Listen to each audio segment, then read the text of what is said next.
Aduh, susahnya nak bersenam. Tak ada masa lah. Apalah yang saya boleh buat ya? Nak tahu? Jom. Assalamualaikum warahmatullahi wabarakatuh dan salam sejahtera. Anda bersama saya, Dietitian Ramadan, dalam rancangan Makan Betul.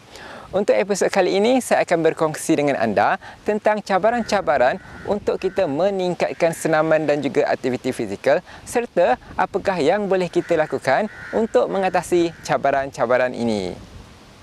Sebelum ini, saya telah kongsikan dengan anda berkaitan definisi aktiviti fizikal dan juga senaman serta kebaikannya untuk mengawal tekanan darah tinggi. Adakah anda masih ingat? Anda boleh ulang tonton video tersebut pada pautan yang saya letakkan di bawah. Kali ini, saya berada di kawasan rekreasi yang terletak di Eco World Bandar Puncak Alam.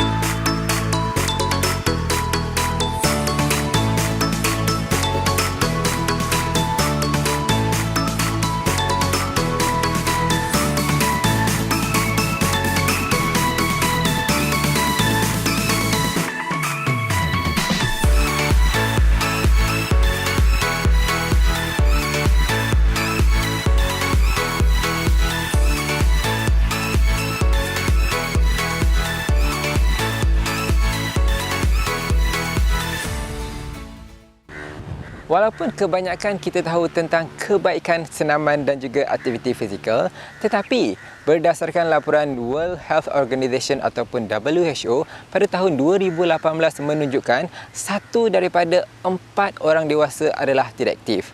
WHO juga melaporkan individu yang tidak aktif ini akan meningkatkan risiko kematian sebanyak 20 hingga 30%. Manakala laporan WHO pada tahun 2010 telah menunjukkan 30% penyakit jantung, 27% penyakit diabetes dan 21 hingga 25% penyakit kanser payudara dan kanser kolon adalah disebabkan oleh gaya hidup yang tidak aktif. Di Malaysia pula, berdasarkan laporan National Health and Mobility Survey NHMS pada tahun 2019 menunjukkan 25.1% golongan dewasa adalah tidak aktif. Kenapa ya agaknya ramai di antara kita yang tidak aktif? Antara sebab orang di Malaysia kurang aktif ialah faktor tiada masa, keselamatan, kekurangan kemudahan, kos dan kurangnya motivasi diri untuk bersenam. Bukannya mereka tidak sedar akan kepentingan senaman, tetapi mereka cuma tiada masa. Cuba anda bayangkan kalau pergi kerja jam 7 pagi dan balik kerja jam 7 malam. Bila masa nak bersenam dan aktifkan diri? Ini memang rutin yang biasa berlaku terutamanya pada mereka yang bekerja dan tinggal di kawasan bandar. Tetapi, cuba anda fikirkan semula tentang kesan daripada tidak bersenam ataupun tidak aktif ini. Kita nak ke kalau satu hari nanti kita jumpa doktor dan doktor bagi tahu kita buah pinggang dah rosak akibat daripada tekanan darah tinggi yang tidak terkawal. Kemudian kita kena pula buat dialisis atau tiba-tiba kita dapat serangan jantung akibat tekanan darah tinggi. Pasti semua orang tak nak kan? Jadi, suka ataupun tidak atau apa pun alasan, kita kena mencari masa untuk kita kekal aktif dan bersenam. Dalam satu hari, kita diberi masa 1440 minit untuk semua orang dan kita hanya perlukan sekurang-kurangnya 30 hingga 40 minit sahaja untuk kita bersenam setiap hari. Bagi yang mempunyai masalah masa atau sebab-sebab lain untuk tidak bersenam dan tidak aktif, di sini ingin saya kongsikan kepada anda beberapa tips yang boleh meningkatkan fizikal aktiviti anda. Sebenarnya, anda boleh sentiasa lakukan aktiviti fizikal di rumah maupun di tempat kerja. Jadi, apakah yang boleh anda lakukan untuk meningkatkan aktiviti fizikal anda? Pertama, anda boleh berjalan kaki untuk ke surau, masjid ataupun ke kedai daripada anda menaiki motosikal. Yang kedua, lepas anda balik kerja, anda boleh luangkan masa untuk bersukan ataupun berkebun di halaman rumah atau berjalan-jalan di taman bersama keluarga dan juga anak-anak anda. Ketiga, anda boleh lakukan aktiviti seperti mengemas, menyapu dan juga mengemuk rumah untuk meningkatkan aktiviti fizikal anda. Yang keempat, anda boleh berjalan-jalan di taman bersama anak-anak dan keluarga anda ataupun bersama haiwan peliharaan anda di taman pada hujung minggu. Yang kelima, di tempat kerja, anda boleh menaiki tangga berbanding lift ataupun anda boleh parking kereta jauh sedikit daripada ofis anda dan berjalan kaki ke sana. Seterusnya, pada waktu rehat di rumah ataupun di pejabat, anda boleh luangkan sedikit masa iaitu dalam 5 hingga 10 minit untuk anda lakukan aktiviti regagan badan. Jika anda duduk terlalu lama menghadap komputer, ini adalah satu keadaan yang tidak bagus kepada postur tubuh badan anda. Sebaliknya, ambil sedikit masa untuk anda lakukan aktiviti regangan.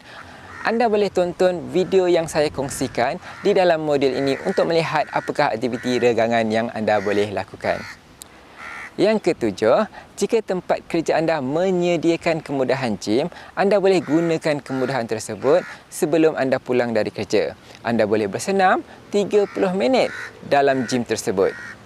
Seterusnya, untuk memantau aktiviti fizikal anda boleh gunakan gadget seperti jam pintar untuk merekod segala aktiviti harian anda dan anda juga boleh menyemak sama ada anda mencapai sasaran untuk aktiviti fizikal anda ataupun tidak.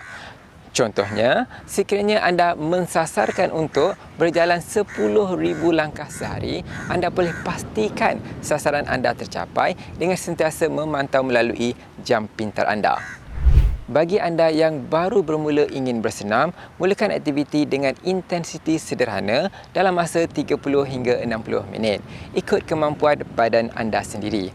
Setiap orang mempunyai keupayaan yang berbeza-beza. Setelah anda selesa, anda boleh tingkatkan lagi aktiviti fizikal anda ataupun senaman dengan intensiti yang lebih tinggi. Contohnya, anda boleh mulakan dengan berjalan laju di taman atau bermain badminton bersama keluarga anda. Di samping itu, anda boleh luangkan hujung minggu anda untuk beriadah bersama dengan keluarga anda. Seperti berbasikal, jungle trekking, mendaki bukit ataupun berenang. Dalam masa yang sama, anda boleh lakukan senaman kekuatan untuk meningkatkan kekuatan otot badan anda. Aktiviti ini termasuklah anda boleh lakukan tekan tubi di rumah. Anda juga boleh menggunakan botol 1.5 liter yang berisi pasir ataupun air untuk aktiviti angkat berat bagi menggantikan dumbbell. Aktiviti ini anda boleh lakukan 2 hingga 3 kali seminggu. Apa yang penting, anda perlu kurangkan aktiviti sedentary seperti duduk menonton TV ataupun tidur sepanjang hari. Setelah anda bersenam dan melakukan aktiviti fizikal, anda perlu untuk dapatkan rehat yang mencukupi. Adalah disarankan untuk anda tidur sekurang-kurangnya 7 jam sehari. Untuk mendapatkan tidur yang berkualiti, elakkan bermain handphone 30 minit sebelum anda tidur dan elakkan minuman berkafein 4 jam sebelum anda masuk tidur. Sekian sahaja perkongsian daripada saya, Dietitian Ramadan untuk episod kali ini. Semoga maklumat yang saya kongsikan bermanfaat kepada anda semua. Ingat, anda sihat, anda hebat.